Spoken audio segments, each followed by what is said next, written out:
जैसा कि आप जानते हैं दोस्तों, आज से लगभग 13 से 14 दिन पहले मैंने वीडियो अपलोड किया था एआई के बारे में। उसके बाद मैंने अभी तक वीडियो अपलोड नहीं किया हूँ।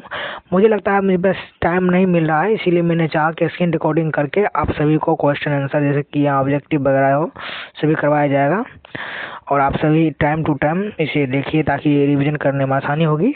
जैसा कि हम आज फिजिक्स साइंस है, ये क्लास 10th का है और यहाँ मैं ऑब्जेक्टिव आप सभी को करवाने वाला ऑब्जेक्टिव लगभग 50 ऑब्जेक्टिव होगा। देखते हैं तब क्या होता है। सबसे पहले आप पहले ऑब्जेक्टिव को पहला क्वेश्चन से देखिए। सबसे पहला क्वेश्चन है, समतल दर्पण में बनाने वाला प्रतिबिंब कैसा होता है? समतल दर्पण में बनाने वाला प्रतिबिंब, ये मुझे लगता है आप सभी पढ़े होंगे फिजिक्स का, जैसे कि भारतीय भवन के बुक में सभी पढ़े होंगे। समतल दर्पण में प्रतिबिंब आभासी बनता है, आभासी और काल्पनिक दोनों बनता है। यहाँ पे काल्पनिक नहीं है, काल्पनिक हो सकता है। काल्पनिक रहेगा तो काल्पनिक, नहीं तो कोई बात ही नहीं।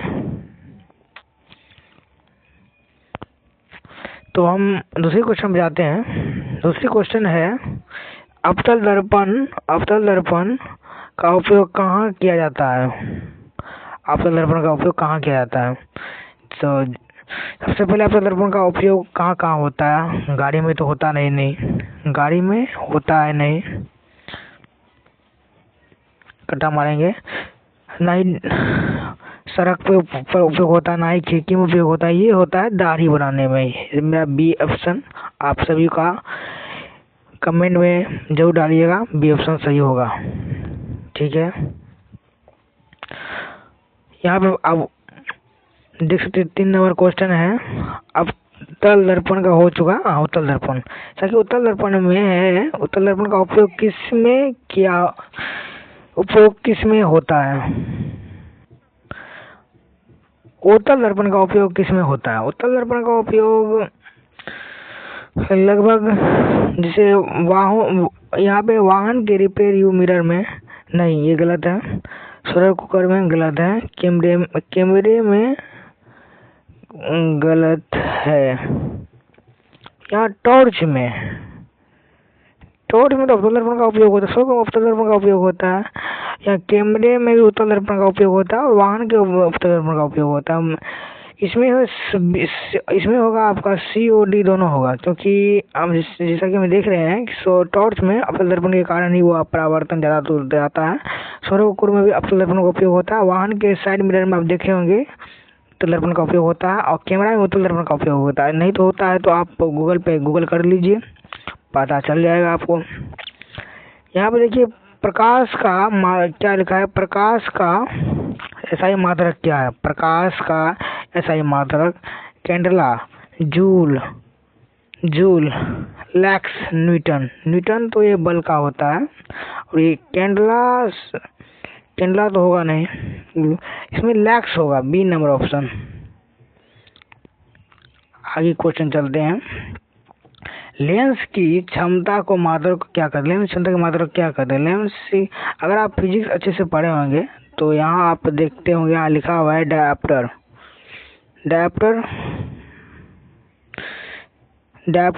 बी अपना ऑप्शन सही होगा।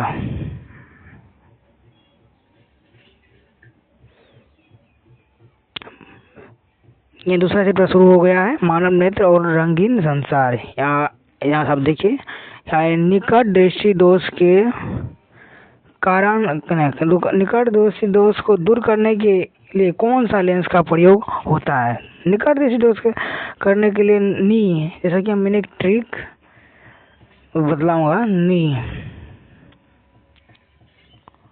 निकट है, नी आप जब उच्चारण करते हैं निकट का तो आपके मुंह में आता है, तो ये अ से अवतल।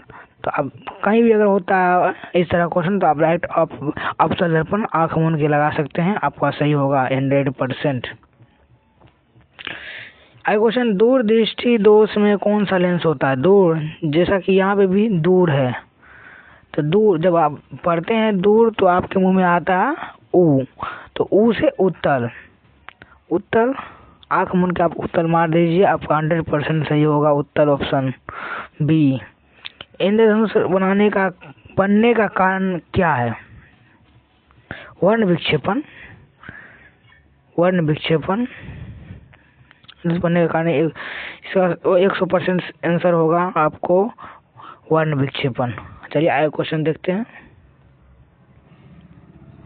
यहाँ नेत्र में मानव नेत्र में प्रकाश के नियंत्रण करने वाला भाग कौन सा है? प्रकाश को नियंत्रण करने वाला भाग कौन सा है? पुतली यानी कि बी। जब आप धूप में जाते हैं तो पुतली छोटा हो जाता है, जब अंधेरे में आते हैं तो वो पुतली बड़ा हो जाता है। इस तरह से नियंत्रण होता है। मोतियाबिंद किस अंग में संबंधित है? किस अंग से संबंधित है? मोतियाबिंद आंख में होता है। ये बच्चे को पता होना चाहिए। आंख में होता है, ये आंख में होता है। बी आपका ऑप्शन सही होगा। यह है विद्युत से क्वेश्चन आ चुका है। यहाँ पे मैं तीसरा चैप्टर में जा चुका हूँ। आप सभी कमेंट में आंसर करते रहिएगा। विद्युत धारा का सही मात्रक क्या है? विद्युत धारा का सही मात्रक एम्पियर है। Ampere B. इसका बहुत सारा ट्रिक होता है, आप यूट्यूब पे सर्च कीजिएगा तो आपको ट्रिक मिल जाएगा। नहीं तो हम बहुत जल्द ही ट्रिक वाला वीडियो डाल देंगे, आप सभी देख लीजिएगा। यहाँ पे ओम के नियम, अगला क्वेश्चन, ओम के नियम किसके बीच संबंध बताता है? धारा शक्ति, वोल्टा और धारा, शक्ति ऊर्जा, प्रतिरोध शक्ति। प्रतिरोध शक्ति, डी ऑप्शन आपका सही होगा। आगे का क्वेश्चन है, विद्युतीय शक्ति का मात्रक क्या होता है? शक्ति का मात्रक जूल होता है। Option A. अगला क्वेश्चन, घरेलू विद्युतीय परिपथ में फ्यूज का कार्य होता है?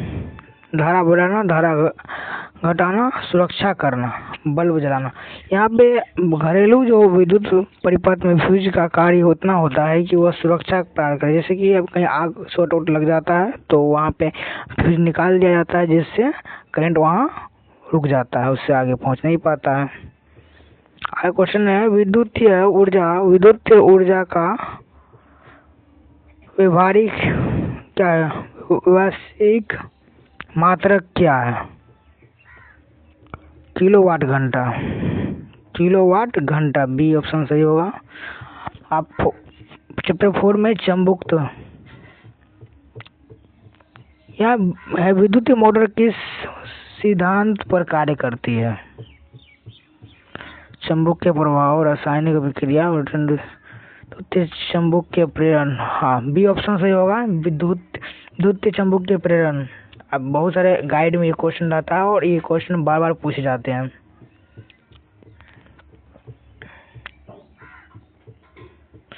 तो सब उसके बाद यहाँ पे क्वेश्चन छूट गया है, आइए हम चलते हैं। क्या विद्युत क्षेत्र में रेखाएं कहाँ से मिलती है, कहाँ से निकलती है? विद्युत क्षेत्र में रेखाएं कहाँ से निकलती है? उत्तरी ध्रुव से। उत्तरी ध्रुव से 100% आपका सही हो जाएगा। विद्युत धारा चुंबकीय प्रभाव किसने खोजा?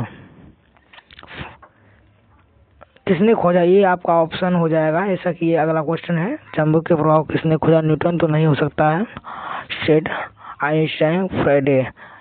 आइंस्टाइन हो जाएगा आपका, बी ऑप्शन 100% सही हो जाएगा। आगे क्वेश्चन देखते हैं, पृथ्वी का कौन सा भाग चुंबक के जैसा व्यवहार करता है? मेटल, भूपर्पटीय मेटल, यहाँ पे कोर जो ए ऑप्शन है, सबसे नीचे वाला पृथ्वी का भाग होता है, वो सब चुंबक के तरह काम करता है। लोहे पर जंग लगना कौन सा अभिक्रिया का कारण है? अगला क्वेश्चन है, लोहे में जंग लगना कौन सा अभिक्रिया के कारण है? ये आपका हो जाएगा ऑक्सीकरण अभिक्रिया। 100% आपका ऑक्सीकरण अभिक्रिया सही होगा। अम्ल का स्वाद कैसा होता है? अम्ल का स्वाद खट्टा होता है, आप पढ़े होंगे केमिस्ट्री में, खट्टा होता है। यहाँ क्षार का स्वाद कैसा होता है? ये क्षार का स्वाद नमकीन होता है, जितना पसीना बह रहा है ये नमकीन होता है। पीएच का मान 7 पर विलयन कैसा होता है? उदासीन होता है, आप जल को देख लीजिए, उदासीन रहता है। नीला लिटमस अम्ल कैसा होता है? नीला अनिल, ये इसका फॉर्मूला होता है अनिल। अनिल, तो इसमें क्या कहा जा रहा है, नीला लिटमस अम्ल कैसा होता है, नीला अम्ल, नीला लिटमस अम्ल कैसा होता है, क्वेश्चन, लाल, हरा, पीला, वो इसको अम्ल डालने के बाद कैसा रंग हो जाएगा, अगर बैक करिएगा तो ये लाल हो जाएगा, ऑप्शन ए हो जाएगा। उसके बाद है नया चैप्टर, ये है विद्युत एवं विद्युत तो खत्म हो गया, यहाँ पे चुंबकीय खत्म हो गया है। केमिस्ट्री का चैप्टर ये है धातु एवं अधातु। तो आगे चलते हैं। सबसे अधिक तन्य धातु कौन सी है, सबसे अधिक तन्य धातु आपका सोना हो जाएगा, ऑप्शन बी। अधातु का उदाहरण कौन सा है, अधातु का उदाहरण सोडियम, मैग्नीशियम, सल्फर, लोहा। सोडियम अधातु है। कौन सी धातु पानी में डालने पर तैरती रहती है, कौन सी धातु पानी में डालने के बाद तैरती रहती है, सोडियम।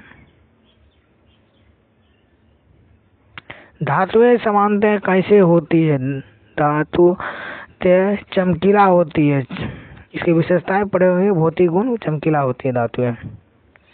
पीतल किन धातुओं का मिश्रण है, जस्ता और तांबा जस्ता, ऑप्शन ए हो जाएगा आपका सही। अगला क्वेश्चन, प्रकाश संश्लेषण कहाँ होता है, प्रकाश संश्लेषण, ये अगला चैप्टर है जीव विज्ञान का। प्रकाश संश्लेषण कहाँ होता है, पत्ती में होता है। मानव शरीर में रक्त का रुद्रीकरण कहाँ होता है, हृदय में।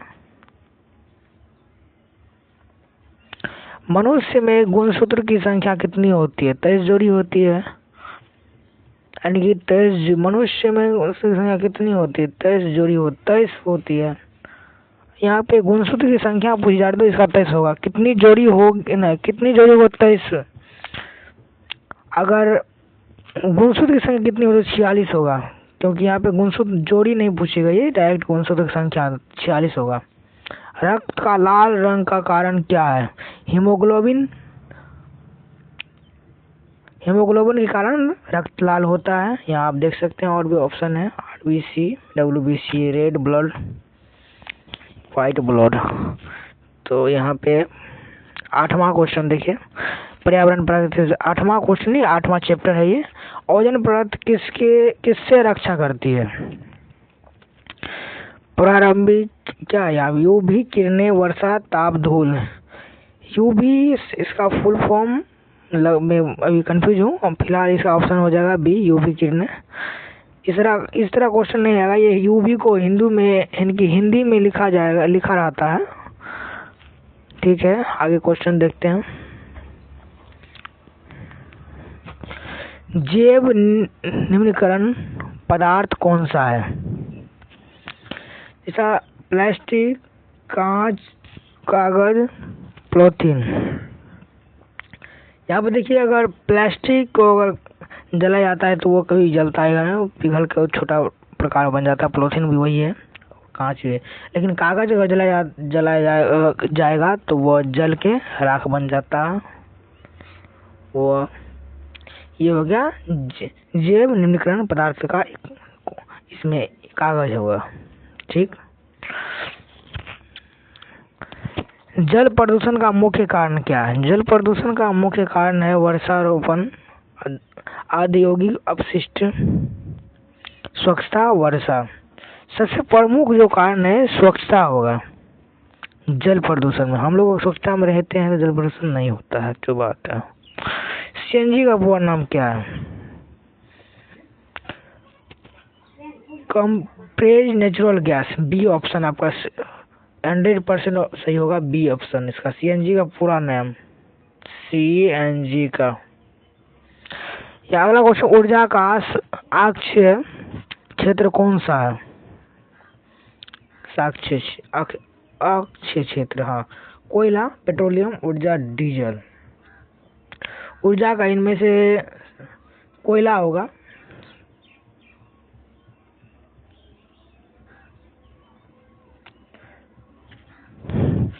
यहाँ पे फिर से जीव विज्ञान का क्वेश्चन पूछा गया है। तो अब पहला क्वेश्चन है, कोशिका का नियंत्रण केंद्र कहलाता है। केंद्रक कहलाता है कोशिका नियंत्रण केंद्र। पौधे में जल का परिवहन किस ऊतक के द्वारा होता है? जाइलम द्वारा होता है। श्वसन के दौरान कौन सी गैस बाहर निकलती है? कौन सी गैस निकलती है? Carbon dioxide. अगला पेज में चलते हैं। यहाँ पे है, जीवन की मूल इकाई कोशिका कहते हैं। पौधे में भोजन परिवहन होता है फ्लोएम ऊतक के द्वारा। मानव में हृदय कितने कक्ष होते हैं? 4। विटामिन सी रासायनिक नाम क्या है? विटामिन सी का रासायनिक नाम क्या है? एक्स कार्बोनिक अम्ल, कैल्सिफेरम, थाइमीन। इस क्वेश्चन को मैं छोड़ता हूँ, आगे चलता हूँ क्योंकि क्वेश्चन मुझे डाउट हो रहा है। रक्तचाप मापने यंत्र को कहते हैं?